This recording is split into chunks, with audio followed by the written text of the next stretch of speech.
It's Victor Chen with CaseInterview.com. Today I want to talk about how to do a case interview in a pandemic via Zoom. That's probably the single most common question I've been asked this year during the pandemic. And so I thought I'd put a video together and share with you how I do that. So, three things you want to work on: lighting, sound, and visual aids.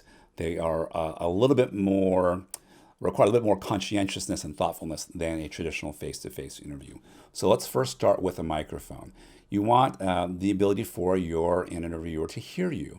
So you need a microphone that's close to your face.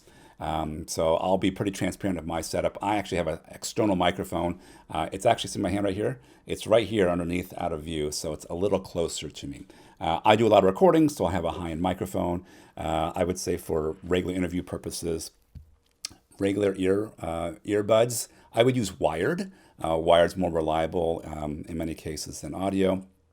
And the key is with microphones, you want the microphone closer to your face rather than the computer. So that really tends to improve sound quality.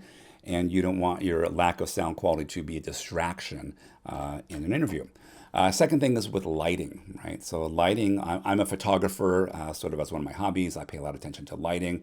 And there are just a very few simple rules.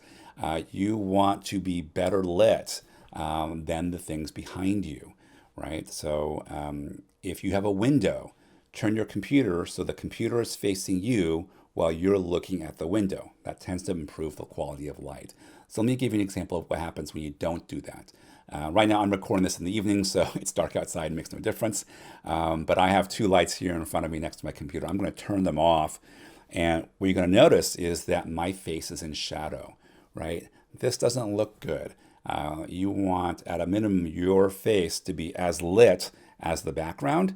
You don't want the light source behind you overpowering the light that's falling on your face, right? So right now, the light falling on my background screen is brighter than the light falling on my face. I'm turning my lights back on, and you'll see now that it equalizes and it looks a lot better. Okay, you don't need anything fancy. If you're going to do recordings in the daytime, look at a window. That's the easiest one. Window light's beautiful. Some gorgeous photographs using window light. And if not, just be mindful where your light source is. It looks better if it's pointing at you at eye level. Okay, if you have a light overhead shining down on you, it creates shadows underneath your face, and it looks different and usually not very appealing. Again, all this is based off of how would you look towards a client if you were serving a client in a pandemic, right? So you want to look like you're presentable to a client. So right now, all these consultants around the world are doing client meetings via video conference. And so when the interviewer is interviewing you, they're thinking, if you are on my team and I put your Zoom image in front of a client, would I feel embarrassed, right? That's really the question going on in the back of their mind. And so the second question is, separate from being embarrassed by how you look on the camera, is there anything going on that's distracting, right? So lighting, sound, those things, you got to get rid of them. All right. Third thing is the medium of video conferencing is a little different. You don't have a physical whiteboard on the wall where you can draw diagrams and illustrate your points, inside of a conference room with an interviewer or with a client. The video conferencing tools all vary in terms of the digital tools. You don't always know in advance which tool you're going to get. You don't know if it's going to work, and so that can often complicate things. So one of the things I recommend and have been recommending is a marker and having a clipboard near a computer at all times.